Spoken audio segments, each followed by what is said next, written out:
बिस्मिल्लाहिर्रहमानिर्रहीम और अस्सलाम वालेकुम। आज अगस्त की 24 तारीख है और जुमेरात की शाम है। आज पूरे दिन की इंपॉर्टेंट ख़बरें और उनके ऊपर मेरा तज्ज़िया आपकी खिदमत में हाजिर है। पहली ख़बर आपको देंगे इस्लामाबाद हाई कोर्ट से। दोबारा वहाँ पर सुप्रीम कोर्ट के अहकामात को डिफ़ाई किया गया है। वाज़े तौर पर ठट्ठे उड़ाए गए हैं, मजाक उड़ाया गया है। ये तो मान लिया गया है कि जज दिलावर ने बहुत सख्त ज़्यादती की है, लेकिन उसको कोई बहुत सीरियस नहीं लिया गया। ये नहीं सोचा जा रहा कि एक बेगुनाह को इतने हफ्तों से जाली तरीके से जज दिलावर ने सज़ा देकर अंदर कर दिया है। मुल्क का हाल देख लीजिए कि मुल्क की सुप्रीम कोर्ट भी मान रही है कि सज़ा गलत तरीके से दी गई है और मुल्क की हाई कोर्ट भी मान रही है कि सज़ा गलत तरीके से दी गई है, लेकिन फ़ैसला है कि हो नहीं पा रहा। आज सुप्रीम कोर्ट के वाज़े अहकामात के बावजूद जस्टिस आमिर फ़ारूक साहब ने इस मसले को डिले किया। इस पर बात करेंगे। दूसरी बात ये करेंगे कि जिस तरह चंद दिन पहले मैंने आपके सामने कुछ नाम रखे थे जो एक ख़ास जगह से भेजे गए थे कि सिर्फ इन लोगों को निगरान वज़ीर आज़म और काबीना, स्पेशली जब काबीना के नाम फाइनल हुए थे, उनके ऊपर बीपर लेने के लिए सिर्फ उन सहाफ़ियों को जो है वो इस्तेमाल किया जाए या उनके बीपर लिए जाएं। तो पसंदीदा सहाफ़ियों के नाम भेजे गए थे। आज उसी तरीके से टिकर्स भेजे गए हैं जस्टिस आमिर फ़ारूक साहब की सपोर्ट में और जस्टिस बंदयाल साहब के ख़िलाफ़। बिल्कुल उसी जगह से वो टिकर्स आए हैं जिस जगह से वो नाम आए थे। मेरे पास जैसे नामों के सबूत मौजूद थे, टिकर्स के सबूत भी मौजूद हैं कि वो कहाँ से आए।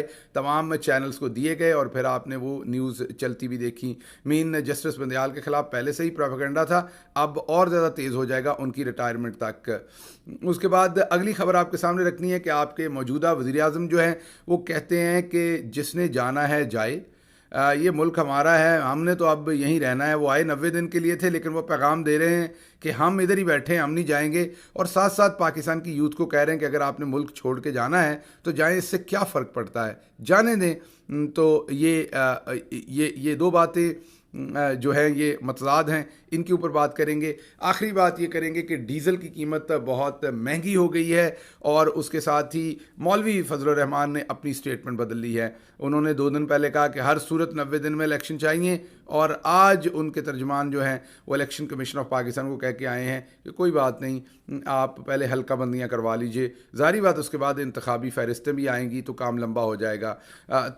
ये एक इम्पॉर्टेंट एस्पेक्ट है जो हम आपके सामने रखेंगे कि किस तरीके से डीज़ल की कीमत महंगा होने से लोगों की राय बदल रही है। उसके साथ साथ डॉलर ने ट्रिपल सेंचुरी कर ली है, 300 से ऊपर निकल गया है। महंगाई ने लोगों की जो है वो चीखें निकलवा दी हैं। इतनी सख्त महंगी हो गई है बिजली सख्त गर्मी के अंदर कि लोगों ने बिल जलाना शुरू कर दिए हैं। जी बिल्कुल, ये एक किस्म की सिविल नाफरमानी की तहरीक होती है इस तरह की, लेकिन अनफॉर्चुनेटली पाकिस्तान के अंदर अब लोगों की सक्कत से ऊपर निकल गया मामला। उन्होंने बिल जलाने शुरू कर दिए हैं। इससे यही लगता है कि लोग जो हैं वो मज़ीद इस जुल्म को बर्दाश्त नहीं कर सकते। उनको लगता है कि अब उनके लिए काफ़ी हो गया, ये जुल्म जितना उन्होंने बर्दाश्त करना था वो काफ़ी हो गया। तो ये तमाम चीज़ें आपके सामने रखेंगे। सबसे पहली चीज़ जो आपके सामने रखनी है वो रखनी है कि जो आज जस्टिस आमिर फ़ारूक साहब की अदालत के अंदर हुआ, जस्टिस आमिर फ़ारूक साहब ने एक दफ़ा फिर सुप्रीम कोर्ट के अहकामात को डिफ़ाई कर दिया है। उन्होंने बेसिकली किया ये है आज कि उन्होंने जो फ़ैसला उन्होंने आज देना था, उनको कहा गया था कि आज आपने हर सूरत ये फ़ैसला देना है। 1 बजे उनको अदालत ने कहा था, सुप्रीम कोर्ट ने, कि 1 बजे तक फ़ैसला दे दें। उन्होंने अनफॉर्चुनेटली 1 बजे तक फ़ैसला तो क्या देना था, उन्होंने उसे कल तक जो है वो डिले किया है। कल तक डिले करने के बाद वो ज़ाहिर बात है अब देखेंगे कि क्या फ़ैसला देना है, शायद इस पर भी बातचीत होनी शुरू हो जाए। तो वाज़े तौर पर वो इस मूड में नहीं थे कि वो सुप्रीम कोर्ट के अहकामात को सुने या उसके ऊपर इम्प्लीमेंट करें। ये बड़ी बदकिस्मती की बात हुई है। आज ही ये फ़ैसला हो सकता था, इसमें कुछ गलत नहीं था। और बल्कि इलेक्शन कमीशन के वकील ने तो ये कहा कि आप कल की डेट ना दें, कल जुमा है, कल छुट्टी है। आप सबको पता है कोई छुट्टी नहीं होती अदालत में जुमे वाले दिन। अदालतें लगती यहाँ तो इतवार वाले दिन, छुट्टी वाले दिन हमजा शहबाज जैसों को ज़मानतें मिलती रही हैं अदालतों से। यहाँ तो रात के 12 बजे अदालतें खुल के इंसाफ मिलता रहा है और नाइंसाफ़ी होती रही है। और आज जो 12 बजे अदालतें खोलने वाले थे, आज उन्हीं की माँ बहन तक पहुँच गए हैं। वही लोग जिनको 12 बजे बंदयाल साहब ने अदालत खोल कर इंसाफ दिया था, आज मरियम सफदर साहबा का ट्वीट बंदयाल साहब के लिए देखने वाला है। बंदयाल साहब को इबरत पकड़नी होगी ये सारी चीज़ें देख के जो वो कर चुके हैं पाकिस्तान के साथ। अनफॉर्चुनेटली बहुत ही अफसोसनाक उनका ये सारा टेन्योर रहा है।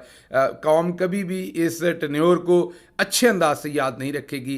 हमारी पार्टी के बहुत सारे लोगों की हमदर्दियाँ हैं उनके साथ, पाकिस्तान के बहुत सारे लोगों की हमदर्दियाँ उनके साथ, माज़रत के साथ वो मेरे मोहतरम हैं, मैं उनका एहतराम करता हूँ, लेकिन अदालती तौर पर उन्होंने जिस तरीके का जुल्म हुआ इस सारे ज़माने में वो उन्होंने बहुत मायूस किया।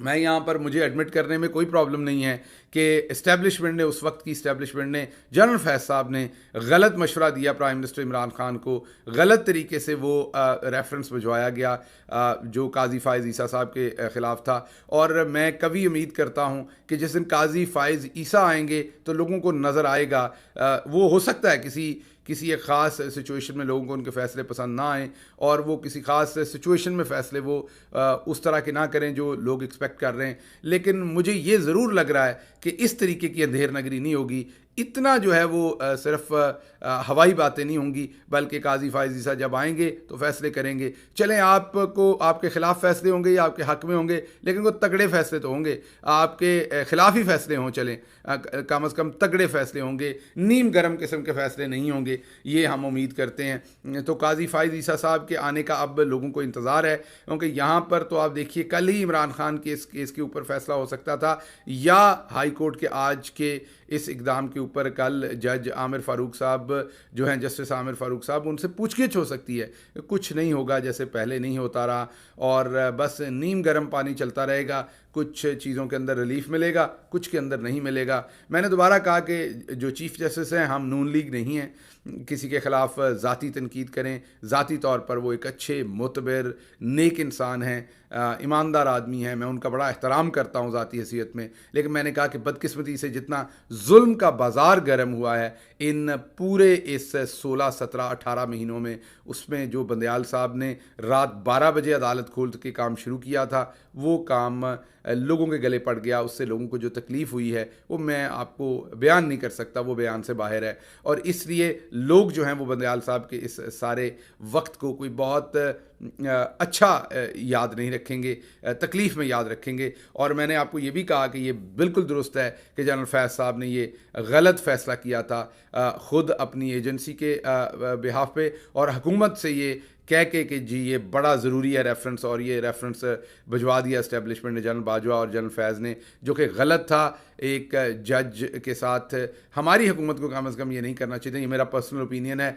और ये जो गलती करवाई इस्टेब्लिशमेंट ने करवाई, इस्टेब्लिशमेंट अक्सर अपने अहदाफ जो हैं वो जो हुकूमतें होती हैं सियासी, उनके थ्रू पूरी करती हैं, उसके बाद वो ख़ुद बहुत अच्छे हो जाते हैं वापस उनके साथ। जिस भी बंदे के ख़िलाफ़ की होती हैं, वो कोई जर्नलिस्ट हो, वो कोई जज हो, वो कोई और हो, ख़ुद रिलेशनशिप दोबारा घी शक्कर हो जाता है, और वो जो सियासी जमात है, जो लीडर है, जो उनके वर्कर्स हैं, वो उसकी प्राइस पे करते हैं। बहरहाल जो भी हो, लेकिन एक बात तय है कि यह बात आज की मेरी बात मार्क कर लीजिएगा कि जो लोग भंगड़े डाल रहे हैं काजी फ़ाइज़ ईसा साहब के आने पर, ज़रूर डालें, लेकिन मुझे ये पता है कि वो बंदयाल साहब की तरह ल्यूक वार्म फ़ैसले नहीं करेंगे, तगड़े फ़ैसले करेंगे। जिस तरह के भी फ़ैसले करेंगे वो चलें, एक अलग बात है। मुझे तो लगता है कि वो बहुत बेहतर फ़ैसले करेंगे, लेकिन हो सकता है मुझे ना पसंद हो उनका फ़ैसला, और या किसी और को पसंद ना हो, वो तहरीक इंसाफ को पसंद ना हो, या नून लीग साहब को ना पसंद हो। लेकिन जो भी वो फ़ैसला करेंगे, तगड़ा फ़ैसला किया करेंगे, बग़ैर अपने वर्ड्स मिन्स किए हुए, बग़ैर अगली पिछली तारीखें दिए हुए, बग़ैर लोगों को कहा हुआ अच्छा ऐसे कर लेते हैं, अच्छा वैसे कर लेते हैं, तगड़ा दबा के फ़ैसला करेंगे। तो मेरी तो तवक्कुआत हैं काजी फ़ाइज़ ईसा साहब के साथ, मैं तो इंतज़ार कर रहा हूँ उनका, देखिए क्या होता है जैसे ही वो आते हैं।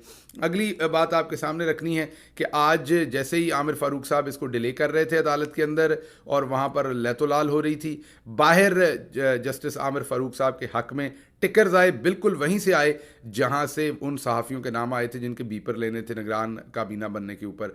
उसी मोतबर जगह से वो टिकर्स आए जिनमें आमिर फ़ारूक साहब की कानून पसंदी, बताया गया कि कितनी बार उन्होंने इमरान खान साहब को ज़मानतें दी, बताया गया कि उन्होंने कितना कानून के मुताबिक काम किया, वो कितने कानून पसंद जज हैं, वो कितने इंसाफ पसंद जज हैं। और उसके साथ ही जो जस्टिस बंदयाल हैं, उनकी करैक्टर असैसिनेशन की गई कि वो जाते जाते मकबूल होना चाहते हैं, वो इमरान खान को रिलीफ देना चाहते हैं ताकि वो रिटायरमेंट से पहले मकबूल हो जाएं। हम एक तरफ उनके साथ गिला कर रहे हैं, वो भी वैसे फंसे हुए बेचारे शरीफ आदमी, एक तरफ हम उन पर तनकीद कर रहे हैं, दूसरी तरफ दूसरे उन पर तनकीद कर रहे हैं। मुश्किल सिचुएशन तो है, इसमें कोई शक नहीं है। तो बहरहाल आज उनकी करैक्टर असैसिनेशन करवाने की मुकम्मल वहाँ से कोशिश की गई, उनके खिलाफ टिकर्स दिए गए जो चैनल्स को कहा कि वो चला दें। अगली खबर आपके सामने रखेंगे, निगरान वज़ीर आज़म वो कहते हैं कि जिसने जाना है जाए, कोई फ़र्क नहीं पड़ता।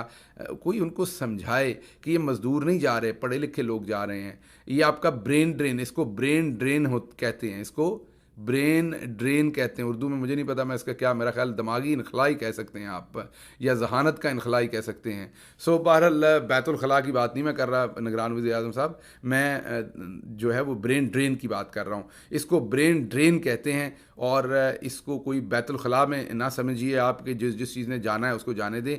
ये पाकिस्तानियों की बात हो रही है, नौजवान पाकिस्तानियों की बात हो रही है, पढ़े लिखे पाकिस्तानियों की बात हो रही है, जिन्होंने इस मुल्क को चलाना है, जिस पर आप निगरान वज़ीर आज़म बने बैठे हैं। आपकी इन सेंसिटिव स्टेटमेंट जो है उससे बहुत सारे लोगों को तकलीफ़ होगी और हुई है। आप थोड़ा सा इजतनाब कीजिए, इलेक्शन करवाना आपका काम है, मोहतरम है आप ज़रा मेहरबानी करके इलेक्शन करवाने के ऊपर तवज्जो दीजिए। इस तरह की आप स्टेटमेंट्स देंगे और वो लोगों को हर्ट करती है। हिंदुस्तान की आपने एग्जांपल दी, आप ज़रा हिंदुस्तान के नंबर्स देखिए और देखिए वहाँ पर आबादी कितनी है और फिर कितनी परसेंट उसमें से ब्रेन ड्रेन हुआ और उनके अपने पास कितना ब्रेन मौजूद है और उससे वो चांद पर पहुँच चुके हैं। ज़रा अपने स्पार्को से भी पूछ लीजिए कि वो क्या लिल्ला तक भी पहुँचे हैं कहीं, या हमारा स्पार्को जो है वो कहीं कलर कार की किसी पहाड़ी के ऊपर ही लैंड कर जाए, चलें चांद पर लैंड नहीं कर सकता। तो हमने भी बड़े मोतबर लोगों को उसका हेड लगाया हुआ है। आप पाकिस्तानी मुझे बता ही दें कि आखिरी दफ़ा उन्होंने स्पार्को की कोई खबर कब सुनी थी, सवाए इसके कि फ़लाँ को उसका हेड लगा दिया और फ़लाँ को उतार दिया। इनसे सिर्फ यही पूछ लें कि पाकिस्तान के ऊपर टोटल कितने सितारे हैं, वही गिन के बता दें। मुझे पता नामुमकिन है, नहीं गिने जा सकते, लेकिन चलें किसे कम्मे तो लाओ इन्हों कुछ तो दो स्पार्को वाले कुछ तो करन। वहाँ पर एक बड़े मोतबर मेजर जनरल साहब हैं आर्मी के सर्विंग, जो मेरा ख्याल उसके हेड हैं, उनको कुछ ही पूछ लें, कोई काम तो उन्हें दे दें, कुछ ही कर दें वो स्पार्को के नाम पर, और कुछ नहीं। कोई मेरा मतलब लालटेनें बनाना शुरू कर दें अगर स्पेस का काम नहीं कर सकते। चलें और कुछ नहीं तो ट्विटर पर ही स्पेस कर लिया करें, वो साइंस के बारे में स्पेस में नहीं जा सकते तो कोई काम तो कर ले स्पार्को। तो ज़रा उधर तवज्जो दें निगरान हुकूमत, और इलेक्शन कराने पर तवज्जो दे। पाकिस्तानी नौजवानों के खिलाफ बयान दागना बंद कर दें। आखिरी खबर, डीजल महंगा हो गया, उसके साथ ही मौलवी फजल रहमान की राय बदल गई। पहले कहते थे हर सूरत 90 दिन के अंदर इलेक्शन चाहिए, अब उन्होंने नया, उनके तर्जुमान ने कह दिया जाके इलेक्शन कमीशन में कि हल्का बंदियाँ करें, हल्का बंदियाँ करना ज़रूरी है, और ज़ाहिर बात होंगी तो फिर इंतखाबी फहरिस्तें बनना भी ज़रूरी हैं। तो इलेक्शन तो गए मई, जून, जुलाई और पता नहीं कहाँ तक, तो इलेक्शन से तो डिले का फिर फैसला कर लिया गया और मौलवी फजल रहमान साहब ने डीज़ल की बढ़ती हुई कीमतों को देखते हुए अपना फ़ैसला बदलने पर वो मजबूर हो गए। साथ ही आखिरी बात है, डॉलर की कीमत 300 से ऊपर हो गई है, 300 रुपये से ऊपर हो गई है। ये मैं इंटरबैंक का रेट बता रहा हूँ। नॉर्मल मार्केट में तो इस टाइम 340 से 330, 350 इसके दरमियान में डॉलर मिल रहा है। आम आदमी के साथ क्या हुआ है ये मैं किसी दिन दोबारा तफसीलन आपके सामने रखूँगा। फ़िलहाल सिर्फ ये रख रहा हूँ कि लोगों ने अपने बिल जलाना शुरू कर दिए हैं। कश्मीर से ये मूवमेंट शुरू हुई, आज़ाद कश्मीर से बढ़ते बढ़ते अब पाकिस्तान के दूसरे शहरों में जा रही है। लोग अपने बिजली के बिल अदा नहीं कर पा रहे और वो जला रहे हैं, और निगरान वज़ीर आज़म कह रहे हैं जिसने जाना है जाए, हमें कोई फ़र्क नहीं पड़ता। साथ ही इजाज़त दीजिए, अल्लाह आपका हामी और नासिर हो। पाकिस्तान जिंदाबाद।